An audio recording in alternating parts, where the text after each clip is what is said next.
اعوذ باللہ من الشیطان الرجیم، بسم اللہ الرحمن الرحیم۔ عزیز سامعین کرام، السلام علیکم ورحمۃ اللہ وبرکاتہ۔ امید ہے کہ آپ سب خیریت سے ہوں گے۔ کاشانہ بصیرت کی جانب سے جو خوبصورت کتاب آپ کی سماعتوں کی نظر کی جا رہی ہے اس کا نام ہے خصال۔ اس کے مصنف شیخ صدوق علیہ الرحمہ ہیں، اور اس کتاب کی سب سے زیادہ خوبصورت بات یہ ہے کہ اس میں احادیث معصومین علیہم السلام کو عادات کے حساب سے اکٹھا کیا گیا ہے۔ اس کتاب کے کل 23 باب ہیں۔ ابتدائی صفحات پہ فہرست بیان کرنے کے بعد مترجم کے بیان کا آغاز کچھ اس طریقے سے ہوتا ہے۔ بسم اللہ الرحمن الرحیم۔ تمام تعریفیں اس اللہ کے لیے ہیں جو سارے جہانوں کا پیدا کرنے اور پالنے والا ہے۔ اس کا کوئی شریک اور ہمسر نہیں ہے، نہ وہ کسی کا باپ ہے اور نہ کسی کا بیٹا، نہ اسے نیند آتی ہے اور نہ اونگ۔ وہ قیامت کے دن کا مالک ہے۔ پروردگار عالم اپنی رحمت نازل کرے ہمارے پیارے نبی محمد صلی اللہ علیہ وآلہ وسلم اور ان کی پاک و پاکیزہ آل پر، اور ان پر سلام ہو کہ جو سلام کا حق ہے، جن کے صدقے میں پروردگار عالم نے یہ ساری کائنات خلق فرمائی ہے، اور پروردگار عالم تا قیامت لعنت کرے ان کے دشمنوں پر۔ یوں تو پروردگار عالم کے ہم پر اتنے اور ایسے احسانات ہیں کہ جن کو ہم نہ شمار کر سکتے ہیں اور نہ ان کا ادراک کر سکتے ہیں، اور نہ ہی ان احسانات کا شکر بجا لا سکتے ہیں۔ وہ خود اپنے احسانات کا شعور مرحمت فرماتا ہے اور اپنے بندوں کو حیران کرتا رہتا ہے، خود توفیق عطا کرتا ہے اور خود اجر دیتا ہے، حالانکہ نہ بندے کا کوئی زور ہوتا ہے اور نہ استحقاق ہوتا ہے۔ وہی پروردگار جس کو چاہتا ہے اپنے بندوں کی نظروں میں صاحب توقیر و عزت بنا دیتا ہے، جس کی خود اپنی نظروں میں کوئی وقت و عزت نہیں ہوتی۔ وہی کارساز ہے جو کمزوروں اور ناتوانوں سے وہ کام لے لیتا ہے جو صرف صاحبان علم و ثروت، طاقت و قوت کے حامل افراد سے توقع کی جا سکتی ہے۔ پروردگار عالم نے ہم جیسے بے بضاعت افراد سے وہ کام لیا کہ جو کام صرف صاحبان علم و ثروت افراد سے لینا چاہیے تھا۔ اسی رب العزت کا احسان عظیم ہے کہ اس نے ہمیں وہ شعور اور استطاعت بخشی اور مذہب حقہ کی بنیادی کتب جو عربی زبان میں تھیں اردو زبان میں ترجمہ کرا کے شائع کرنے کی توفیق عطا فرمائی۔ اس سلسلے میں عرض ہے کہ سب سے پہلے ہم نے جناب شیخ صدوق علیہ الرحمہ کی کتب جو اور جتنی ہمیں دستیاب ہو جائیں گی ان کا ترجمہ کرنے کا عہد کیا، اور الحمدللہ اب تک ان کی 4 کتب یعنی علل الشرائع، من لا یحذر الفقیہ، کمال الدین و تمام النعمہ اور التوحید کا اردو ترجمہ پیش کیا جا چکا ہے جو مارکیٹ میں دستیاب ہے۔ ان کتب کے بارے میں اور جناب شیخ صدوق کے بارے میں چند دینی رہنماؤں کی آراء پیش خدمت ہے۔ جناب شیخ صدوق کے بارے میں علامہ حلی کی رائے۔ علامہ حلی نے اپنی کتاب خلاصۃ الاقوال جلد اول میں جناب شیخ صدوق علیہ الرحمہ کے بارے میں وہی لکھا ہے جو نجاشی اور شیخ طوسی نے تحریر کیا ہے، اور کہا ہے کہ ان کی تقریباً 300 تصانیف ہیں جن میں اکثر کا ذکر ہم نے اپنی کتاب کبیر میں کر دیا ہے۔ آپ یعنی شیخ صدوق نے 381 ہجری میں وفات پائی۔ علامہ سید بحر العلوم رحمۃ اللہ نے اپنی کتاب فوائد الجالیہ میں تحریر کیا ہے کہ آپ مشائخ شیعہ میں سے ایک شیخ اور ارکان شریعت میں سے ایک رکن تھے۔ جن لوگوں نے ائمہ طاہرین علیہم السلام سے جس قدر روایات کی ہیں ان میں سے ایک جناب شیخ صدوق یعنی حد سے زیادہ سچ بولنے والے تھے۔ آپ امام عصر علیہ السلام کی دعا کی برکت سے پیدا ہوئے، اور یہ فضل و شرف اور افتخار ان کو اسی وجہ سے حاصل ہوا ہے۔ امام عصر علیہ السلام نے اپنی توقیع میں لکھا ہے کہ یہ فقیہ اور مبارک ہوں گے، ان سے اللہ تعالیٰ لوگوں کو بہت فائدہ پہنچائے گا، اسی لیے ساری دنیا پر آپ کے علم کی برکت چھا گئی اور خاص و عام نے ان سے نفع حاصل کیا۔ آپ کی تصانیف مدت تک باقی رہیں گی اور ان کی فقی حدیث سے فقہا اور غیر فقہا جن کے پاس کوئی مرد فقی نہ ہو فائدہ اٹھائیں گے۔ اس کے بعد آپ نے شیخ صدوق علیہ الرحمہ کی ولادت کے بارے میں روایات کو نقل کرنے کے بعد تحریر کیا ہے کہ یہ روایات شیخ صدوق کے عظیم المرتبت ہونے کی دلیل ہے۔ کتاب علل الشرائع، جناب شیخ صدوق علیہ الرحمہ کی مشہور اور اپنے موضوع کے اعتبار سے ایک منفرد اور عدیم النظیر کتاب علل الشرائع ہے۔ اس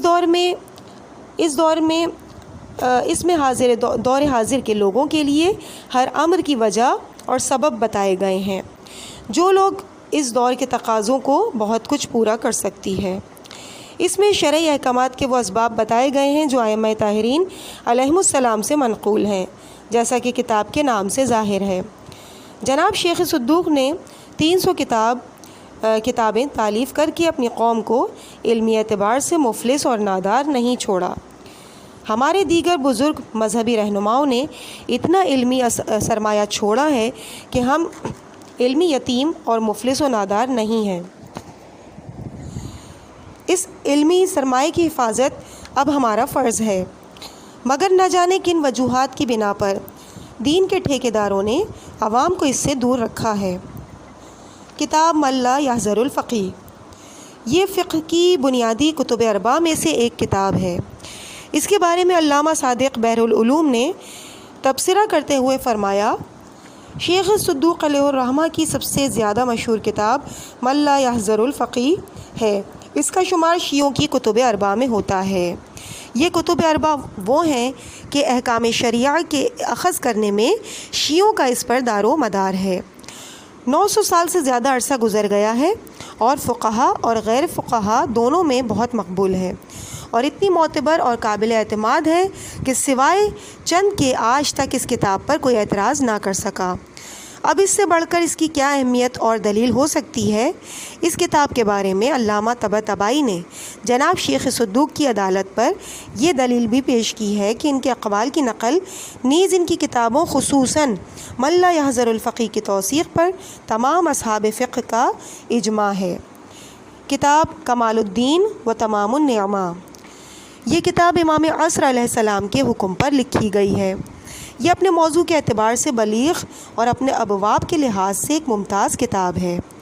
اس سے پہلے غیبت کے موضوع پر کوئی کتاب نہیں لکھی گئی تھی اور نہ ہی شیخ صدوق جیسی صفات کا حامل کوئی اور شخص گزرا ہے۔ اس کتاب میں علم و عرفان کی ذوفشانیاں ہیں۔ اس کتاب میں امام عصر علیہ السلام کی شخصیت، وجود، غیبت اور ان کے بارے میں موضوعات پر بحث کی گئی ہے اور اس کے لیے ایسی روایات اور احادیث کو بنیاد بنایا گیا ہے جو معصومین علیہ السلام سے روایت کی گئی ہیں۔ اس کتاب میں مخالفین و منکرین کے شبہات کا جواب دیا گیا ہے اور ان کے شکوک کو دلائل اور برہان کے ذریعے سے رد کیا گیا ہے۔ امامت اور غیبت کے ثبوت قرآن اور احادیث اور اقوال معصومین علیہ السلام کے ذریعے سے دیے گئے ہیں۔ مولا کائنات حضرت علی بن ابی طالب علیہ السلام کا ارشاد گرامی ہے کہ علم خرچ کرنے سے بڑھتا ہے اور اسی وجہ سے آپ نے اعلان کیا کہ پوچھ لو جو کچھ چاہو قبل اس کے کہ میں تم میں نہ رہوں۔ ہمارے تمام ائمہ علیہم السلام نے لوگوں کے سوالات کے جواب دیے اور علوم کو زیادہ سے زیادہ پھیلایا۔ اس زمانے میں عربی زبان رائج تھی جس کی وجہ سے یہ ساری کتب عربی زبان میں تھیں۔ ائمہ طاہرین علیہم السلام کے عمل کی پیروی کرتے ہوئے ان کا ترجمہ دوسری زبانوں میں ہونا چاہیے تھا مگر نہیں کیا جا سکا اور ہوا بھی تو بہت کم نہ ہونے کے برابر۔ ہمارے دین کے رہنماؤں نے اور بظاہر ائمہ طاہرین علیہم السلام کا نام لینے والوں نے علم اور ائمہ طاہرین علیہم السلام کے اقوال اور احادیث کو عربی دان طبقے تک محدود رہنے دیا اور اردو جاننے والوں کو دور رکھا اور اپنے آپ کے برہمن ہونے کا ثبوت دیا۔ پروردگار عالم کا یہ احسان عظیم ہے کہ اس نے ہمیں یہ توفیق عطا کی کہ ہم مذہب حقہ کی بنیادی کتب کا اردو ترجمہ شائع کر سکیں۔ ہم اس قابل تو نہ تھے مگر اللہ تعالیٰ جس سے اور جو کام چاہتا ہے کرا دیتا ہے اور اس نے ہمیں یہ عزت بخشی۔ تمام اہل علم اہل ثروت اور ائمہ طاہرین علیہم السلام کے احکامات پر عمل کرنے والوں سے درخواست کرتے ہیں کہ وہ اپنی اپنی جگہ اور اپنی اپنی حیثیت سے ائمہ علیہم السلام کے اقوال اور دین کے احکامات کو پھیلانے کی کوشش کریں اور اپنی عاقبت سنواریں۔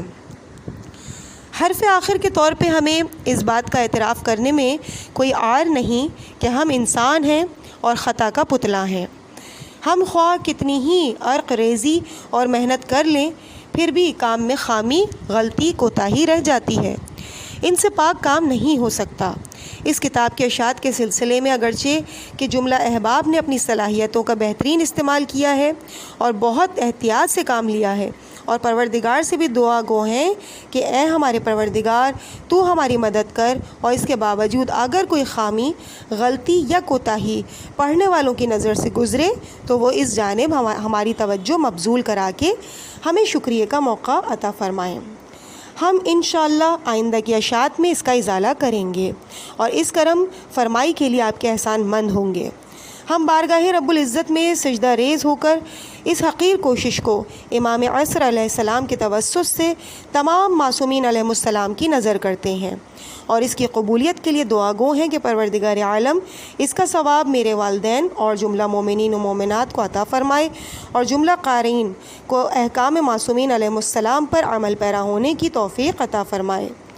مزید ہم پروردگار عالم سے دعا کرتے ہیں کہ اے ہمارے پروردگار، تو محمد و آل محمد علیہ السلام اور صحابہ کرام کے دشمنوں، یہود و نصارہ، کافرین، مشرکین، منافقین اور اہل بیت علیہ السلام کے دشمنوں کو قرآن شریف کے احکامات کے خلاف حکم دینے والے اور اس پر ایمان رکھنے والوں اور عمل کرنے والوں کو دین اور دنیا دونوں جگہ دردناک عذاب دے اور آپس میں لڑوا کر تباہ و برباد کر دے۔ خاک پائے اہل بیت سید اشفاق حسین نقوی۔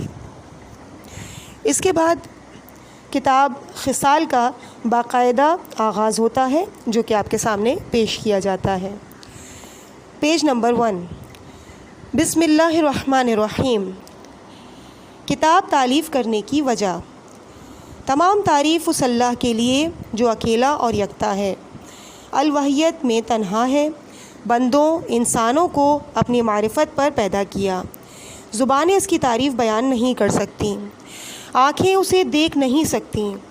وہ مخلوق کی صفات سے بالاتر ہے، محدود و معنی سے بلند ہے۔ تمام مخلوق میں اس کی کوئی مثال نہیں ہے، ساری کائنات میں اس کے سوا کوئی معبود نہیں۔ وہ اکیلا ہے، اس کا کوئی شریک نہیں۔ اس کے اکیلے ہونے کا اقرار کرتا ہوں، اس کی کرامت کا خواہش مند ہوں، اپنے گناہوں سے توبہ کرتا ہوں۔ میں گواہی دیتا ہوں کہ محمد صلی اللہ علیہ وآلہ وسلم اس کے بندے اور رسول ہیں۔ ان کو اپنی رسالت کے لیے پروردگار نے منتخب کیا، دین کے معاملات ان کے سپرد کیے، ان کو کتاب دے کر بھیجا تاکہ اپنے بندوں پر حجت قائم ہو۔ میں گواہی دیتا ہوں کہ علی ابن ابی طالب علیہ السلام آپ کے جانشین ہیں، جو آپ صلی اللہ علیہ وآلہ وسلم کے بعد ساری مخلوق میں سب سے افضل ہیں۔ آپ علیہ السلام کے حکم پر قائم اور آپ کے راستے پر بلانے والے ہیں۔ آپ امیر المومنین اور اوصیاء کے سردار ہیں۔ جناب فاطمۃ الزہرا سلام اللہ علیہا آپ کی زوجہ محترمہ ہیں، جو تمام کائنات کی عورتوں کی سردار ہیں، اور حسن و حسین علیہم السلام جو آپ کے فرزند ہیں، امام ہدایت اور نشان تقویٰ ہیں۔ دنیا والوں پر اللہ کی حجت ہے۔ میں گواہی دیتا ہوں کہ جس نے ان کی پیروی کی نجات پا گیا، جس نے ان کو چھوڑا ہلاک ہو گیا۔ ان پر پروردگار عالم کی رحمت نازل ہو اور ان کی روحوں اور ان کے جسموں پر رحمت خدا نازل ہو۔ اس کے بعد میں نے دیکھا کہ میرے اساتذہ اور اسلاف نے ہر طرح کی کتب لکھی، لیکن ایسی کوئی کتاب نہیں لکھی جو کہ اعداد اور خصال محمودہ اور مجموعہ پر ہو۔ حالانکہ ایسی کتاب کی تصنیف میں طالب علم اور بھلائی کے چاہنے والوں کے لیے بہت بڑا فائدہ تھا۔ میں نے اللہ تعالیٰ کے قرب کی خاطر یہ کتاب لکھی۔ اس کے ثواب کے حصول اور اس کی رحمت پانے کے لیے مجھے امید ہے کہ وہ مجھے اپنی رحمت اور احسان سے میری خواہش آرزو کو رد نہیں کرے گا۔ بے شک وہ ہر چیز پر قدرت رکھنے والا ہے۔ بسم اللہ الرحمن الرحیم۔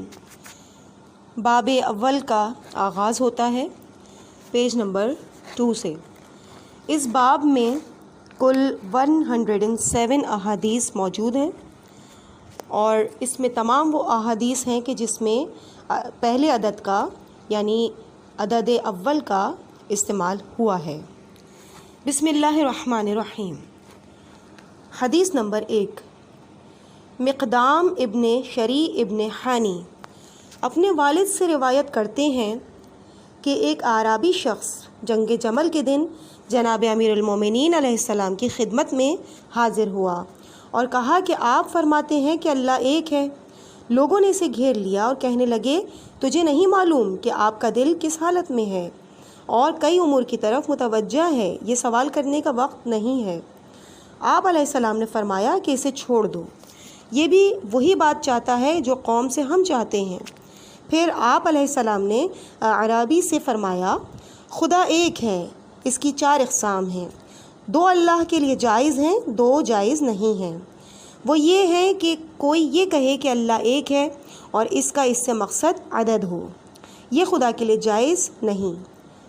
کیا تو نہیں دیکھتا کہ جو شخص یہ کہے کہ خدا 3 میں سے تیسرا بنے کافر ہے؟ دوسرا یہ کہ کہنے والا کہے کہ خدا لوگوں میں سے ایک ہے، اس کی مراد جنس سے فرد نوعی ہو، یہ بھی خدا کی ذات کے لیے جائز نہیں ہے، اس میں شبیہ پائی جاتی ہے، ہمارا پروردگار اس سے بلند و بالا ہے۔ 2 باتیں جو اللہ کے لیے جائز ہیں وہ یہ ہیں کہ کہنے والا کہے کہ اللہ ایک ہے، کوئی شے اس کی طرح نہیں، ہمارا اللہ ایسا ہی ہے۔ دوسرا یہ کہ کہنے والا کہے کہ ہمارا رب وجود میں عقل اور خیال میں نہیں لایا جا سکتا، اس کی تقسیم نہیں ہو سکتی، یہی ہمارا رب ہے۔ حدیث نمبر 2، کسی اندیکھی چیز کی خاطر موجودہ عادت کو چھوڑ دینا۔ حضور اکرم صلی اللہ علیہ وآلہ وسلم نے ارشاد فرمایا کہ اس شخص کے لیے خوشخبری ہے کہ جس نے اندیکھی چیز یعنی جنت کو حاصل کرنے کی خاطر اپنے موجودہ عادات اور خصلت کو چھوڑ دیا۔ حدیث نمبر 3، وہ عادت جو ظلم ہے۔ امام جعفر صادق علیہ السلام نے ارشاد فرمایا کہ کسی سوار کا پیدل چلنے والے سے بات چیت کرنا ظلم ہے۔ حدیث نمبر 4، وہ عادت جو دین کی دوستی ہے۔ امام جعفر صادق علیہ السلام نے ارشاد فرمایا کہ دین کی دوستی یہ ہے کہ آدمی اپنے بھائیوں سے محبت کو دوست رکھے۔ حدیث نمبر 5، ایک ایسی عادت جس سے 5 چیزیں حاصل ہوتی ہیں۔ امام محمد باقر علیہ السلام نے ارشاد فرمایا کہ پروردگار عالم فرماتا ہے کہ مجھے جلال، جمال، بہاولہ اور بلندی کی قسم، جو شخص اپنی خواہش پر میری خواہش کو مقدم رکھتا ہے میں اس کو بے نیاز کر دیتا ہوں اور اس کی آخرت کو بنا دیتا ہوں، اسے ہلاکت سے بچاتا ہوں، زمین و آسمان کو اس کے رزق کا ضامن بنا دیتا ہوں اور ہر تجارت میں اسے نفع دیتا ہوں۔ حدیث نمبر 6، ایک عادت سے دوسری عادت۔ پیغمبر اکرم صلی اللہ علیہ وآلہ وسلم نے ارشاد فرمایا کہ جو شخص اپنے رب کو ناراض کر کے بندوں کو خوش کرتا ہے تو پروردگار اس کی تعریف کرنے والے کو اس کی مذمت کرنے والا بنا دیتا ہے۔ آپ نے مزید فرمایا کہ اگر ایک شخص کسی چیز کی خواہش کرتا ہے اللہ تعالیٰ کی اس میں مرضی ہے، کسی ایسی چیز کی خواہش کرتا ہے کہ جس میں اللہ تعالیٰ کی مرضی ہے، وہ اس وقت تک نہیں مرے گا جب تک وہ اس چیز کو حاصل نہ کر لے۔ حدیث نمبر 7، وہ عادت جو نجات دلاتی ہے۔ نبی کریم صلی اللہ علیہ وآلہ وسلم نے ارشاد فرمایا کہ اللہ تعالیٰ فرماتا ہے کہ اے آدم کی اولاد، میرا حکم مانو اور اپنی مصلحت مجھے مت پڑھاؤ، یعنی میرا حکم مانو اور اپنی مصلحت مجھے مت پڑھاؤ۔ حدیث نمبر 8، وہ عادت جو دین میں افضل ہے۔ رسول اللہ صلی اللہ علیہ وآلہ وسلم نے ارشاد فرمایا کہ اللہ تعالیٰ کے نزدیک علم کی فضیلت عبادت کی فضیلت سے زیادہ ہے، تمہارا افضل دین تقوی اور پرہیزگاری ہے۔ حدیث نمبر 9، ایک چیز کا دوسری چیز کے ساتھ یکجا ہو جانا۔ بہتر نہیں ہے کہ ایک عادت دوسری عادت سے مل جائے۔ پیغمبر اکرم صلی اللہ علیہ وآلہ وسلم کا ارشاد ہے، ایک چیز کا دوسری چیز کے ساتھ جمع ہونا حلم کا علم سے جمع ہونے سے بہتر نہیں ہے۔ حدیث نمبر 10، وہ عادت جس میں دین و دنیا کا شرف ہے۔ پیغمبر اکرم صلی اللہ علیہ وآلہ وسلم نے ارشاد فرمایا، اہل دین کا ہم نشین ہونا، اس میں دین اور دنیا دونوں کا شرف ہے۔ حدیث نمبر 11، حضرت امیر المومنین علی بن ابی طالب علیہ السلام سے سوال کیا گیا، لوگوں میں زیادہ علم رکھنے والا کون ہے؟ آپ نے فرمایا، وہ شخص زیادہ علم رکھنے والا ہے جس نے لوگوں کے علم کو اپنے علم میں جمع کر دیا ہو۔ حدیث نمبر 12، نیکی کی حقیقت اور بدی کی حقیقت۔ حضرت علی علیہ السلام نے ارشاد فرمایا کہ نیکی کی حقیقت یہ ہے کہ انسان کا خاتمہ خیر پر ہو، اور بدی کی حقیقت یہ ہے کہ انسان کا انجام کار بدبختی پر ہو۔ حدیث نمبر 13، لوگوں کو ثواب اور عذاب ایک عادت سے ملتا ہے۔ امام زین العابدین علیہ السلام نے ارشاد فرمایا کہ بنی آدم کی زبان ہر روز اس کے تمام اعضاء سے کہتی ہے کہ تمہارا کیا حال ہے؟ وہ کہتے ہیں کہ اگر تو نے ہمیں چھوڑ دیا تو خیریت سے ہیں، ہمارے بارے میں اللہ کو راضی رکھ۔ اس کو قسم دیتے ہیں کہ ہم تیری وجہ سے ثواب اور عذاب کے مستحق ہوں گے۔ حدیث نمبر 14، وہ عادت جو بہترین جہاد ہے۔ حضرت امام جعفر صادق علیہ السلام سے رسول اللہ صلی اللہ علیہ وآلہ وسلم کی اس حدیث کے بارے میں سوال کیا گیا کہ بہترین کلمہ انصاف وہ ہے کہ ظالم کے سامنے کہا جائے، اس کا مطلب کیا ہے؟ آپ نے ارشاد فرمایا، اس کو اس کی سمجھ کے مطابق حکم دے، اگر قبول کرے تو ٹھیک ہے ورنہ نہیں۔ حدیث نمبر 15، ایک عادت سخت ترین ہے، اس سے پرہیز ایک عادت چھوڑنے سے ہوتا ہے۔ جناب ابا عبداللہ امام جعفر صادق علیہ السلام نے ارشاد فرمایا، حضرت عیسیٰ ابن مریم کے حواریوں نے ان سے پوچھا، اے نیکیوں کے پڑھانے والے، ہمیں سخت ترین چیز سے آگاہ کیجیے۔ انہوں نے کہا، سخت ترین چیز اللہ کا غضب ہے۔ انہوں نے کہا، اس سے بچنے کے لیے کیا طریقہ ہے؟ آپ نے فرمایا، ناراض نہ ہو، ناراض نہ کر۔ ان لوگوں نے پوچھا، ناراضگی کا سبب کیا ہوتا ہے؟ آپ نے فرمایا، تکبر اور جبر اور لوگوں کو حقیر سمجھنا۔ حدیث نمبر 16، ایک عادت میں مومن کا شرف اور ایک عادت میں اس کی عزت ہے۔ امام جعفر صادق علیہ السلام نے ارشاد فرمایا کہ مومن کی شرافت یہ ہے کہ وہ نماز شب پڑھتا ہے، اور اس کی عزت اس میں ہے کہ وہ لوگوں کو تکلیف نہیں دیتا۔ رسول اللہ صلی اللہ علیہ وآلہ وسلم نے جبرائیل علیہ السلام سے کہا کہ مجھے نصیحت کیجیے۔ حضرت جبرائیل نے کہا، اے محمد صلی اللہ علیہ وآلہ وسلم، جب تک آپ چاہیں زندہ رہیں، آخر کار آپ کو مرنا ہے۔ جس چیز کو دوست رکھو گے اسے چھوڑ جاؤ گے، جو کام کرو گے اس کا بدلہ ملے گا۔ مومن کی شرافت نماز شب میں ہے، اس کی عزت لوگوں سے لا تعلقی ہے۔ سہیل ابن سعد سے روایت ہے کہ حضرت جبرائیل علیہ السلام جناب رسول خدا صلی اللہ علیہ وآلہ وسلم کی خدمت میں آئے اور عرض کی، اے محمد صلی اللہ علیہ وآلہ وسلم، جتنا چاہو زندہ رہو گے، آخر کار مرنا ہوگا۔ جس چیز کو پسند کرو گے آخر کار اسے چھوڑنا پڑے گا، جو عمل کرو گے اس کا بدلہ ملے گا۔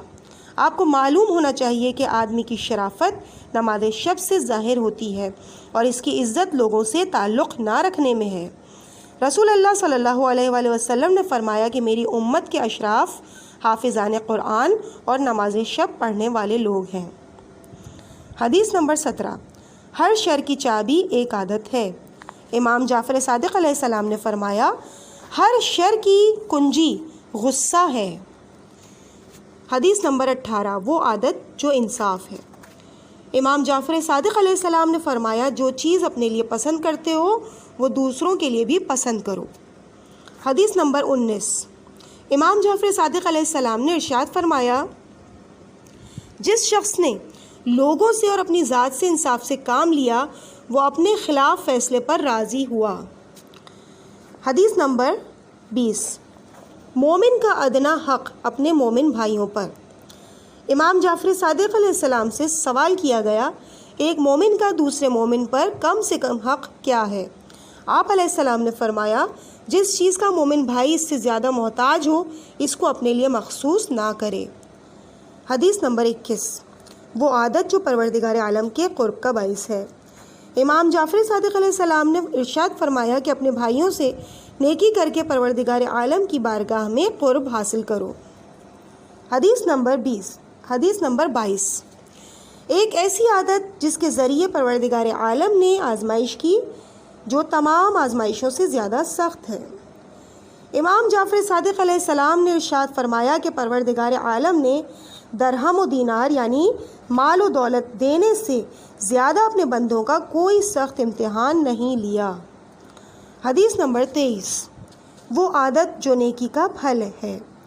حمران ابن عین نے کہا کہ اے ابو جعفر، امام محمد باقر علیہ السلام نے کہا، ارشاد فرمایا کہ ہر چیز کا ایک پھل ہوتا ہے اور نیکی کا پھل جلد چراغ روشن کرنا ہے۔ حدیث نمبر 24، ایک عادت بندے کا ایمان مضبوط کرتی ہے اور ایک عادت ایمان کو دل سے نکالتی ہے۔ آبان ابن سوید نے کہا، ابا عبداللہ امام جعفر صادق علیہ السلام سے سوال کیا گیا کہ کون سی چیز ایمان کو مضبوط کرتی ہے، اور آپ علیہ السلام نے فرمایا پرہیزگاری ایمان کو مضبوط کرتی ہے اور لالچ ایمان کو دل سے نکال دیتی ہے۔ حدیث نمبر 25، وہ عادت جو مومن کا وقار ختم کر دیتی ہے۔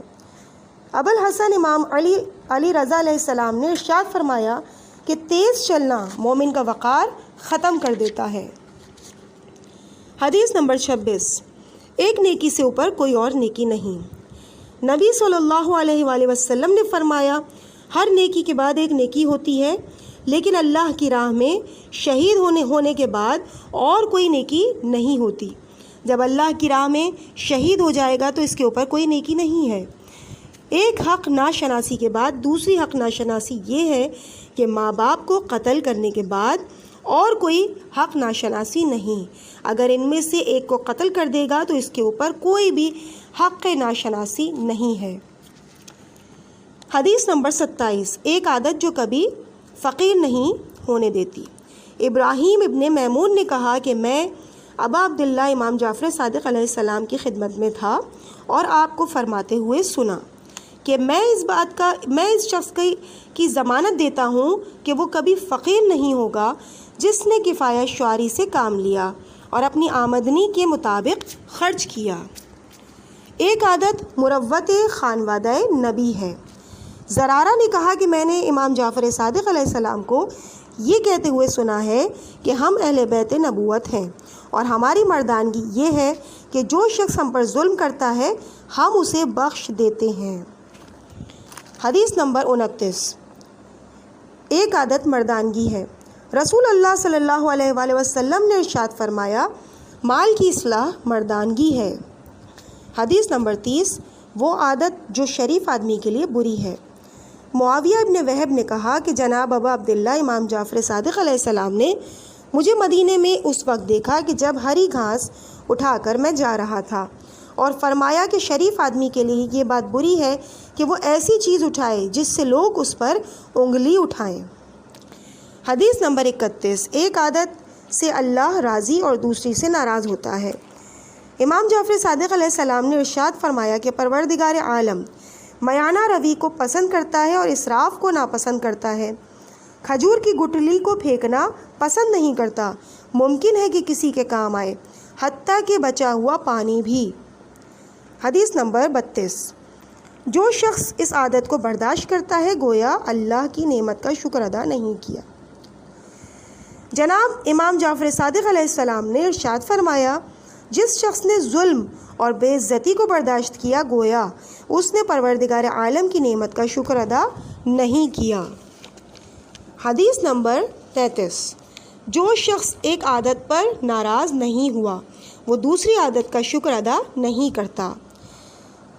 ابا عبداللہ امام جعفر صادق علیہ السلام نے ارشاد فرمایا، جو شخص اپنی شکر گزاری کے لیے ناراض نہیں ہوا ہے وہ دوسری نعمت کا بھی شکر ادا نہیں کرتا۔ حدیث نمبر 34، ایک عادت تواضع کی نشانی ہے۔ امام جعفر صادق علیہ السلام نے ارشاد فرمایا کہ ملاقات کے وقت سلام کرنا تواضع کی نشانی ہے۔ حدیث نمبر 35، وہ عادت جو کفر کے قریب کرتی ہے، اور وہ عادت جو قضاء اور قدر پر غالب ہو۔ رسول خدا صلی اللہ علیہ وآلہ وسلم کا ارشاد گرامی ہے کہ فقر کفر کے قریب ہوتا ہے اور حسد قضاء و قدر پر غالب آ جاتا ہے۔ عزیز سامعین کرام، اس مقام پر ہم کتاب خصال کی پہلے حصے کا اختتام کرتے ہیں، اور انشاءاللہ اس سے آگے کی احادیث آپ کے سامنے پارٹ 2 میں پیش کی جائیں گی۔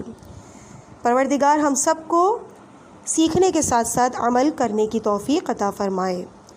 التماس دعا، والسلام علیکم ورحمۃ اللہ وبرکاتہ۔